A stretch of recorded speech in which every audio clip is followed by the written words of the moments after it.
I have to confess, if we were playing for $80, I might want to cut a 3 to beat a 2. If we were playing for thousands, I might want to try to get an ace. So you gentlemen are really the eyes of the audience. I want you to watch me very closely as I do what should be good, solid riffle shuffles, something that you would be happy to see within the course of your own game. I'm going to give them one more and then do what gamblers call a dead cut, which is literally trying to let my hands reach the deck and cut an ace. This is an acquired skill. And once again, please notice that there are no breaks or protrusions in the deck. There are no dog ears. I'm going to take the deck. I'm going to divide it very cleanly in half. I really am going to solidly shuffle the cards. And once again, I'm going to try to do what's called dead cutting an ace, to reach down into this part of the deck and cut out another ace. And by the way, notice if I cut even one card too few or one card too many, I would have not have cut an ace. By the way, this is also something I practice left-handed. That's in case someone breaks my right thumb. So let me try to cut the ace of spades for you. Left-handed, oh, lucky me. Now, those of you who follow the game would understand that each time I cut an ace, it's so much harder for me to cut the next one.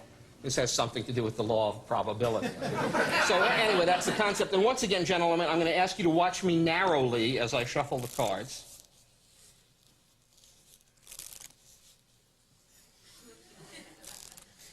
And Jeff, I'm going to give the deck some cuts. At any point while I'm cutting, would you say stop? Stop. That's good. Be my guest. Put it on the table.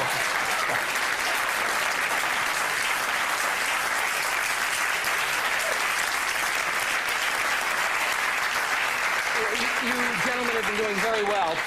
Can I induce you to stay for the postgraduate lecture here? Thanks. Tonight I've chosen 3 topics for discussion. First, card control, what happens when cards are shuffled and cut. Then I'm going to talk a little about false dealing. You've heard the term dealing from the bottom of the deck, probably. I'm going to discuss that. Then maybe end up with a demonstration of card stacking. But first, can cards be controlled? Well, yes. So I'm going to demonstrate how this actually might look. This is very strange. This is really a gambler's exercise. It's something that's distinctly non-theatrical in tone, but I hope you'd find it intriguing. So what I'm going to do, and again, these gentlemen are close by, they can see that I'm putting aces in the center of groups of cards at random, and then they are, at least for this second, out of my control. And what does that mean? It means it's an exercise in isolation, so there are many cards in between each ace. And yet, when I push them into the deck, I don't leave them protruding by a 1/16 of an inch or a 32nd of an inch. At least for the moment, the aces are out of my control. I mean, they're squared and they're in the center. They're not sticking out. How do I get them back in my control? Well, I'm going to be honest with you. I get them in my control by shuffling. How do I shuffle the cards? Well, this is a complex issue.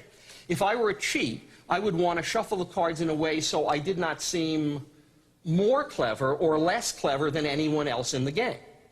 Let's say we were playing gin in Miami Beach and people shuffled in the old-fashioned way like this, then that's the way I would want to shuffle cards. If we were in a rather elegant New York bridge parlor, you might see someone shuffle the cards in this way and then do a little bridge afterwards. That's what that's called, a little flourish, but it's a simple riffle shuffle.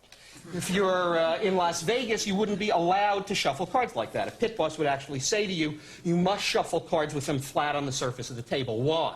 They're afraid that if you put the cards in your hand, I could glimpse them or you could glimpse them. So this way, it's much more procedurally cautious for them. You would actually shuffle the cards like that. Then I'm sure you've all been to private games where people turn half the cards over and talk about, you know, Anaconda, pass the garbage, Alaskan poker. And in this case, they're literally shuffling face-up cards into face-down cards like this, leaving a distinct mess of cards from various positions. Well, what does a cheat do? Well, I can't speak for everyone, but I can tell you I've done this long enough that I can make 3 statements of absolute fact about the condition of the cards at this very moment. The first statement is, even though the aces were widely separated after all that shuffling, they are now together, one next to the other. The second statement is they're in the dead center of the deck. The third statement is, to make it easier for you to see them, I've straightened out every other card, so only the 4 aces are face up and set.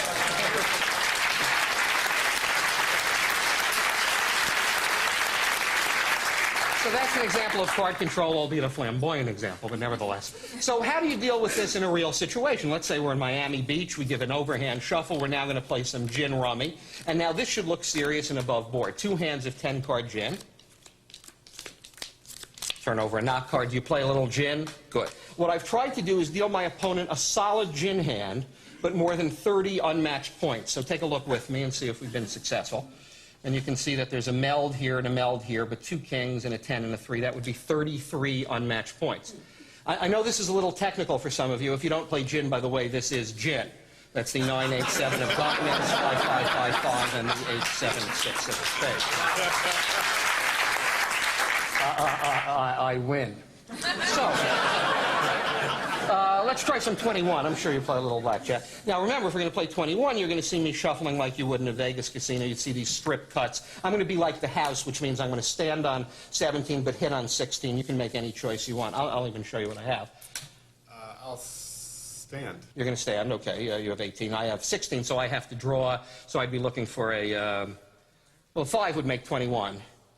Just like Vegas, huh? So, that's 21, sorry. Let's try another one. You could split on 5s, but it's much better to double down if you happen to have a pair of 5s, Larry. So, so that'd be 17 for you. And I won't get 21 every time. I have 8 and 5, or 13 and 6 would be 19, enough to eke out a minor victory. Let's try one more over here. Oh, I'm sorry, I gave you 3. Well, some casinos let you double down on a 3-card 11. Oh, I'll double down. Yeah, that's not a bad bet.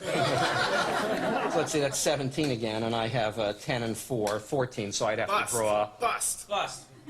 Oh, grow up. 21. So, I'm sorry to do this thing.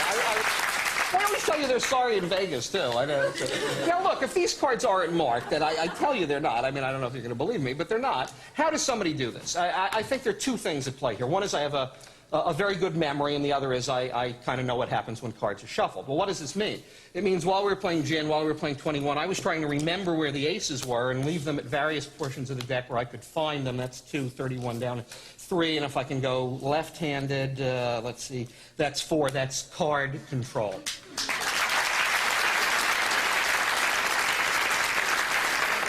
We'll move on to the second phase here. I did tell you that I talk a little about false dealing. You've heard the term bottom dealing. Second dealing, is that something you've heard of?